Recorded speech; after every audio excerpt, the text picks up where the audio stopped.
Welcome to Writer, featuring writers in conversation on current hot topics. I'd like to introduce Stephanie Raffelock and Stevie Z. Fischer, who are going to be discussing climate change.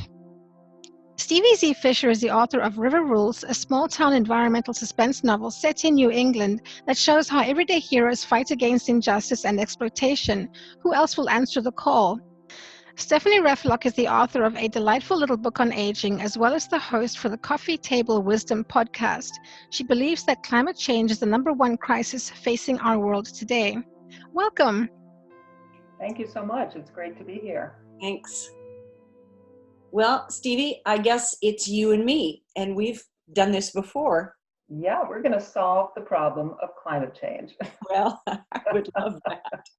The thing is that it's so big that just wrapping your head around all that it involves, the entirety that it involves, is frightening. And I think that's where, as a culture, we step back from it a little bit. It seems too much for one individual to influence, so people tend to cocoon and stay home, watch TV, and do nothing. And that's the worst response. Well, maybe today we can leave here with like a call to action for something, one thing that each individual can do to help make this world a better place. I think that would be great, and multi-generational too. I mean, we have Greta Thunberg at one end, and today Jane Fonda was just arrested at the Capitol protesting against climate change, and she's in her 80s maybe? God bless her. Exactly. So it's a fight for all of us. Yes. And we're ready, hopefully. Yes. I met another young woman, I not physically met, but through news, a woman named Autumn Peltier. I think she's 13 or 14 years now. She's Canadian, and her message is about clean water and about how water is sacred. And I just love these young people coming forward and stepping up and standing in the light of their truth, talking to the adults. It's like they're the adults in the room sometimes. I know. And we've left them such a bad legacy. I mean, as stewards of the land and the water, we've been appallingly lax. And I do admire them too, but I also feel their anxiety and their depression because every day we hear we have 1 year, we have 2 years, and then it's irreparable. So people just shy away from doing anything, but thank God for the younger folks. They're doing it. Well, they're certainly bringing an awareness to it. Let's talk about those one-offs that we can do as individuals. The thing that I've become aware of recently, and I'm not quite sure what to do about it, and I'm hoping you'll have some suggestions, is it's not my carbon footprint. I don't drive to an office so much. I walk a lot, but it's my plastic footprint. Absolutely. All of us, we have become huge consumers of plastic, whether we realize it or not. And we used to ship all our recyclables to China, but China says, we don't want your recyclables. So now what's happening to them? And that's the big question. Industry doesn't know what to do with them either. Right.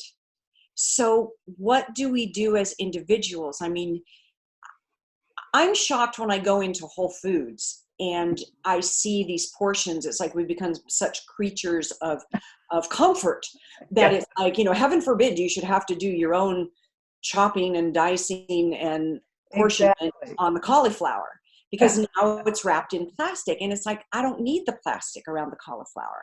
Why can't I just buy the cauliflower? And you could, but interestingly enough, it might even cost more to buy the cauliflower versus the chopped up one, which is absurd on the face, right? Yeah. I'm so concerned about what we consume for food. I personally don't eat dairy and I don't eat red meat.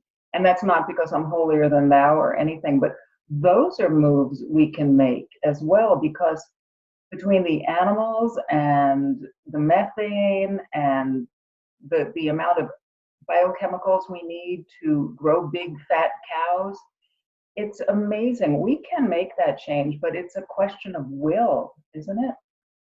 Well, I think it's a question of will, and I think that we need to return to this idea of the nobility of sacrifice. Aha. That, you know, I remember my mom telling me stories about World War II and how she had a victory garden, and everybody had these victory gardens because the food was harvested and it was packaged and it was sent over to our soldiers in Europe or in Asia. So I think about the sacrifice that people were willing to make. They were willing to set up gardens on their rooftops or in their backyard or something. And there's like a little bit of sacrifice. But with all sacrifice that's for the better good or the common good is nobility. And I like that idea of, you know, that's what it's going to take for us. We have to learn to hold these changes in a different way so that we make changes. I'm with you. I don't eat dairy simply because it just doesn't really work for me. Yeah. And I think about the amount of grazing land that's necessary to raise one cow and how we've chopped down so much of the Amazon to raise cows down there. And it's like, we don't really need all the burgers. You know, the burgers are making us a fat, unhealthy country. So I think, yeah, red meat and dairy products, that's a good place to start. And honestly, I don't get the thing about dairy products because there's not a lot of nutrition in a white product anyway. Exactly.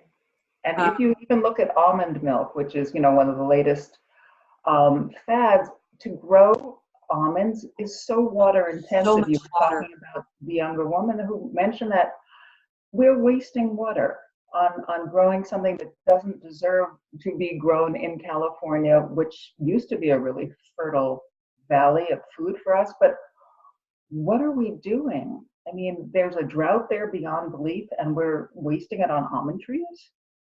Yeah. California's in flames today as we speak. It's crazy. Yeah, what is it? PG&E? Is that the company? They, you know, they were responsible for the huge fire of last year because of sparks from their aging equipment. And this is a pet theme for me. We've got to improve our infrastructure, and that will help the environment. It also creates jobs. So it's a social justice, environmental justice issue.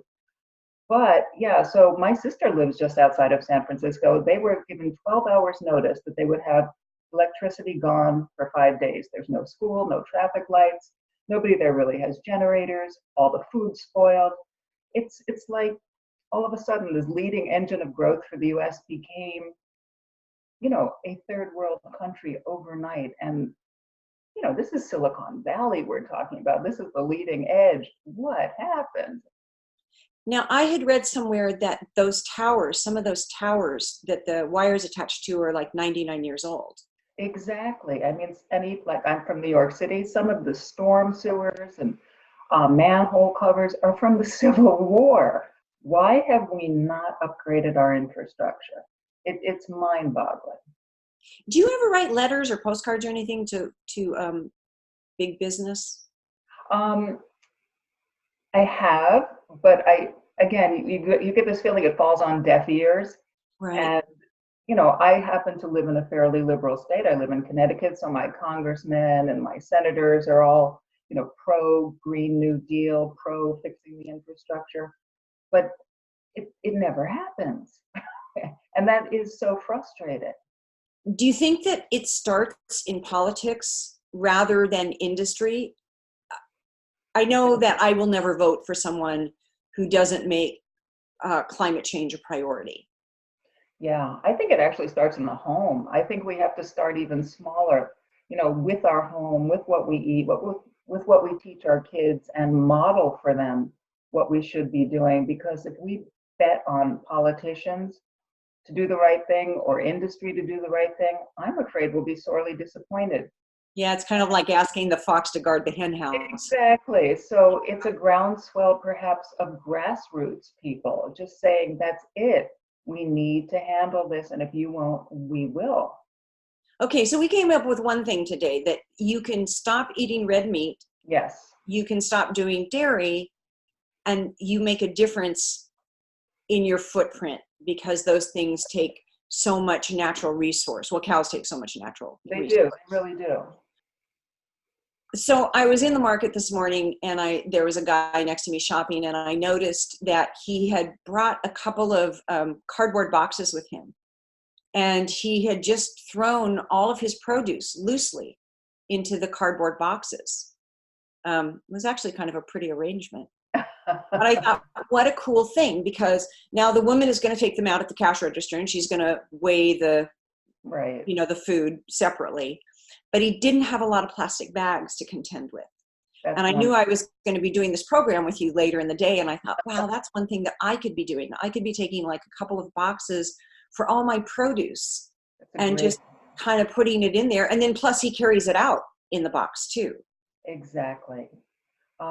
One other thing that really I know is near and dear to your heart is this whole idea of the aging of the population and what we can do and model for everyone. But I have a problem with adult diapers. I don't use them personally, but they are so huge of a market, like $15 billion a year. And that seems to be the only solution we offer older folks who are become incontinent, which seems to be what happens as we age. And it is time to disrupt the adult diaper market because the landfills are clogged with these things that don't biodegrade. And as the population ages, this problem gets worse and worse. This seems like a problem begging for a solution. So one thing that comes to my mind is that women who have had children or women of my age should know about Kegel exercise, which strengthens the pelvic floor. And that can certainly be a deterrent to depends. And also, we tend to over-medicate our older population. Yes. And so over-medication then becomes problematic for things like incontinence. It's like, no, it's not part of the plan that we all become incontinent as we age. Yeah. But if we are vulnerable to the amount of medication that we're given, that someone is saying that we need, we increase the possibility or the probability of that. And I agree with you about the adult diaper market. And I think that there is probably a more dignified plan that would be use less resources. I hope so. I buy them for my dad simply because he needs them and there is no alternative, but he finds it humiliating. And again, getting back to the landfill question, these things do not degrade. It's 500 years before they do anything like go into the soil. And, you know, it becomes a problem. Babies and the elderly are not the problem, but the way we treat, let's say, just basic human functioning becomes the problem. Well, once again, we go back to this idea of convenience. And convenience equals packaging. And so if you have a box of Depends, that's convenient and it's packaged right and we've dressed it up and made it look pretty. And it's not biodegradable. No, not in the least. It's the same thing with women's hygiene products. Exactly. There's a lot of different products out there that could be more organic, more user-friendly, more certainly more biodegradable. For sure. And then we can even expand this to plastic straws, which Starbucks now is not doing straws, but they're making adult sippy cups. Okay, that's somewhat of an infantilizing thing. But the top lids are made of plastic again. So Right. Because we are this culture of convenience, we're always late for something. We're on the run. We go to drive-thrus, and we find ourselves at the mercy of styrofoam packaging.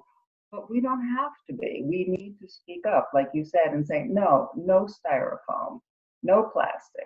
Let's work together. It's hard for me to believe that we're still using styrofoam in this new millennium, but it's unbelievable. We are. So it kind of brings me back to this thing like, yes, I know politics can't do a lot and we can't leave the answers in the arms of the government. But we have to find some way to organize this on a larger scale too. And this is where companies need to be more responsible. The idea that climate change is a part of the indifference of corporations and government is a very compelling idea, but it's more than indifference. They make the argument typically that it's the economy versus the environment. And that is a false tension. But that's what we're sold time and time again. If you want economic prosperity, we need a pipeline that runs from Canada to Louisiana. And too bad about what it digs up. And if you're against that, well, you're a socialist and you don't understand how the economy works. And it's just this endless cycle of name calling. And you're right, we have to overcome this. Yeah, I'm not sure where that one begins, but I know that industry has a role. Part of what gives me a little bit of hope is that this younger generation coming up does care more about that. It's like, what is the footprint that your company leaves?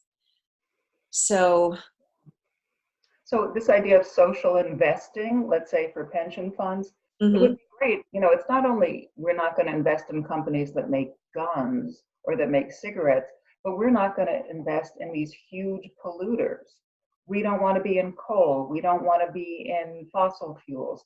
Perhaps, dealing with the huge pension fund market, we can start there where retirees say, getting back to the influence of older people, I don't want to own this stock because it's a fossil fuel polluting, horrible company. And could it start there? Well, that's certainly one place where someone like me would have a voice with regard to a pension plan. Exactly. And what's contained within that portfolio. So that's a great idea.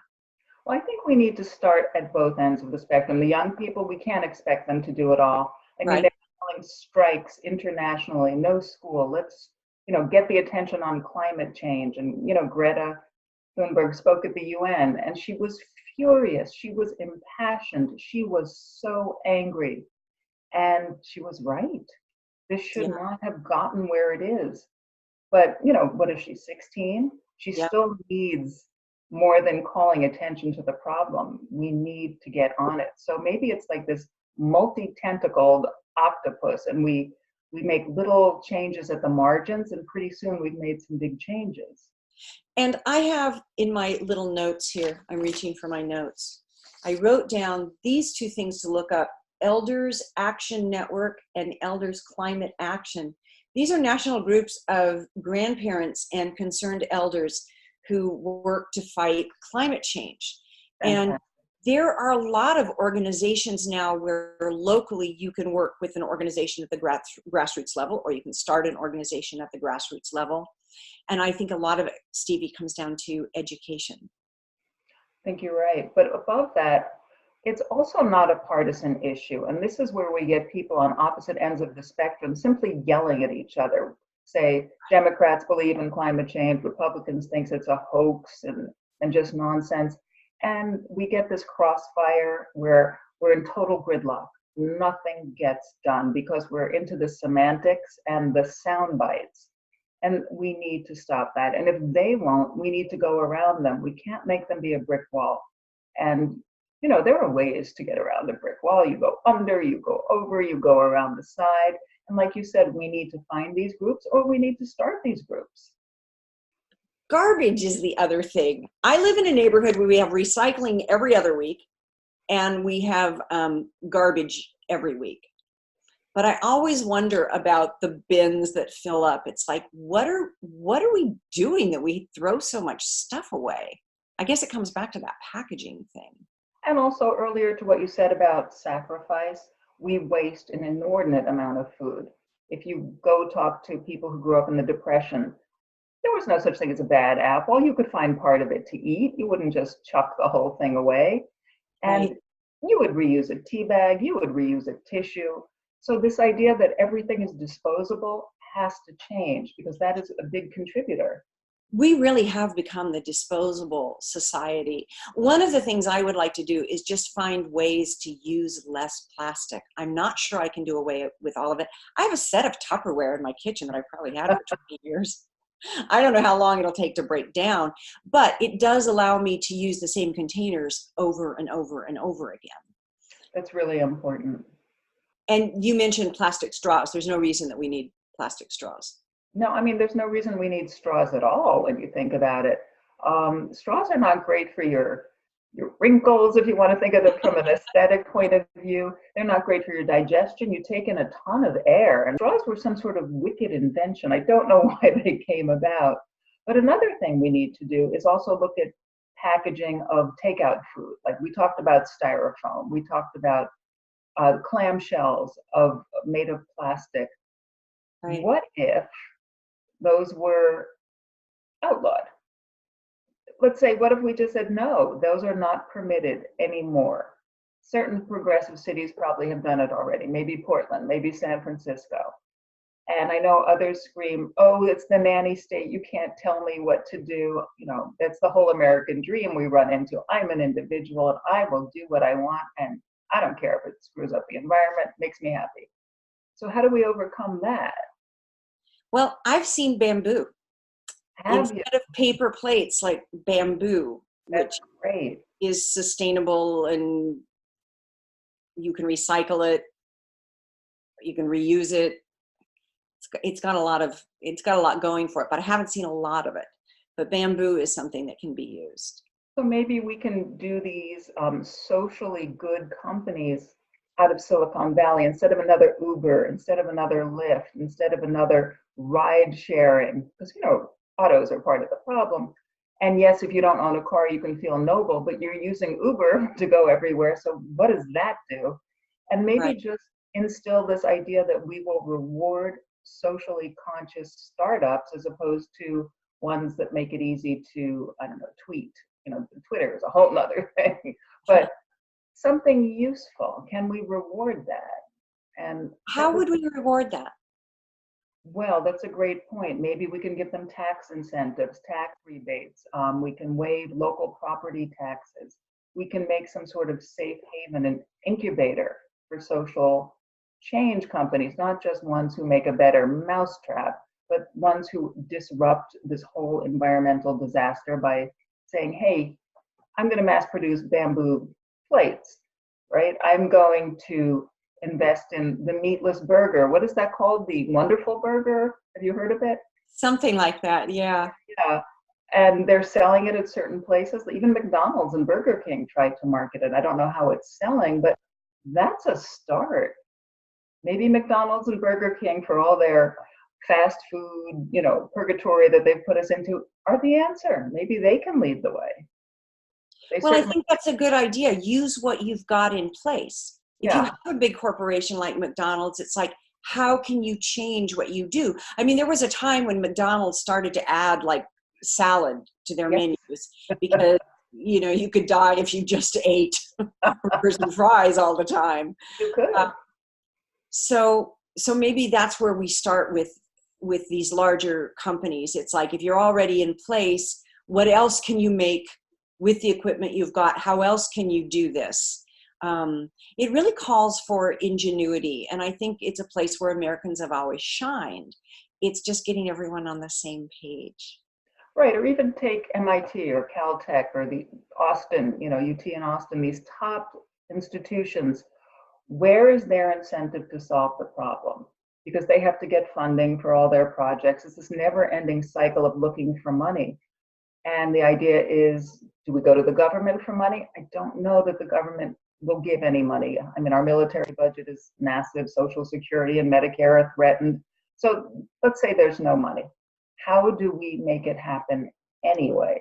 Do we look to philanthropy? I mean, are we reduced to asking Michael Bloomberg for, like, please, Michael, could you give a handout? Is it wealthy individuals who make the change? I think business structure in and of itself is going to have to change. We have these business structures, and to kind of bring it full circle with PG&E, this is a company that cared more about its shareholders than it did its customers. So I think that that's a place where we have to begin too. You need to care about your customers, you need to care about your workers, and then you care about the shareholder. And that was a business model up until the early 70s. And then the whole idea of shareholders slipped in. Yeah. So some would again argue, oh, you're a socialist, Stephanie. And that's not the point you're making here. And again, we get into these ridiculous sound bites. But let's say let's dream that maybe we do have a Green New Deal. Granted, some of the things need to be worked out. It's kind of pie in the sky in some perspectives. But if we can remove environmental injustice by not exploiting poor people and dumping, say, coal factories or oil refineries in their neighborhoods, if we can create new jobs, rebuilding the infrastructure, working with new technologies to reduce this dependency on fossil fuels, we've already got to start there. It comes back down to, do we have the will? And Yes. I sure hope young people vote. That's all I want to say here, is because in the past, they have not voted in the numbers they should have.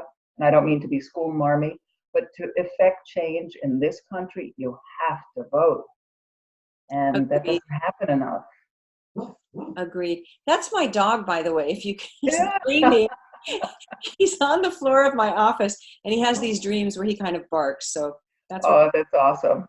Yeah. That's wonderful. Now, you live in Texas, right? Austin, Texas. Yes. And people tend to think of Texas as a super conservative place, but I'm sure you could argue otherwise. Well, Texas is changing a lot. Now, I'm in Austin, which is fairly liberal. University towns tend to be more liberal. But Texas is changing a lot. And even the Houston area, the Dallas area, is becoming more liberal minded. I saw that picture of Ellen DeGeneres and George Bush sitting at the ball game the other night. I thought she handled it beautifully. You know, she got some grief for sitting next to George Bush, and they were laughing, and they were talking about the ball game. They weren't talking about politics. Right. But we can do that. You know, it's like people don't have to be like me or believe like me in order for us to make a change together. Exactly. And that's really what it comes down to. One thing I wanted to say about your mentioning, say, Houston or other areas that have had these awful climate-related storms, that has made people realize, oh my God, the 20 inches of rain we just got yesterday is related to climate change. These Category 5 hurricanes that hit, Florida recently, again, this is related to climate change. So as people realize this, because there's no explanation other than that, and all the science points to it, perhaps even acting out of self-interest, saying, no, I cannot have my house flooded another time. I can't have to rebuild again. We need to change it now. Don't build on the coastline so close. I mean, flood insurance is insane, but maybe people react to these horrible weather incidents more so than anything else. Well, it certainly is more motivating, because it was more difficult to talk about climate change 20 years ago. Yes. When it's like, wait, hey, we just had a great winter. It was a great ski season. And look how beautiful the spring is. But now we really are living it. And it's everywhere. We just had like the hottest run of triple digit days, ever in Austin. In Denver yesterday, there was a temperature drop that went from 83 degrees to 13 degrees. What? In less than 24 hours. We've never seen that kind of crazy, fluctuation in temperature. So it is happening. It's not happening down the street. It's happening in your neighborhood right now. And I just hope that we find ways to come together. I have a lot of hope for young people. I have a lot of belief in the elders that have some awareness about this. And I still have some hope that there are people in our corporations who know what the right thing is that can help bring all of this forward. So interesting you say that. Remember, Volkswagen was trapped in this huge emissions scandal, Right. And CEOs had to go and the next level had to go because they were all complicit. Maybe that's a lesson. Maybe we need to see lessons like this. And other corporations look within themselves and say, oh, that could have been us too. Let's clean it up. Literally, and I don't mean the pun, but the approach that you're not going to cheat on the environment, that you're not going to say, oh, everything's fine, when in fact you're polluting beyond belief. There's not a workaround. Go talk to those people in California right now that are living in the dark. Exactly. Or people, like you mentioned in Denver, who are shivering and sick after the 70-degree drop. So, I teach in the university, and we are in need of something like environmental literacy. We don't teach that. It's it's something that should be a gen ed course, that everyone is required to take something in environmental literacy. And by that I mean understand the environment, know what affects it, and maybe not a partisan issue. We can look at all different sides, but like you said earlier, education starts there. And if maybe we should push it down to the high schools where it's just a mandatory segment of the curriculum. That could start change. It's certainly the way we got people to recycle. That began in the schools.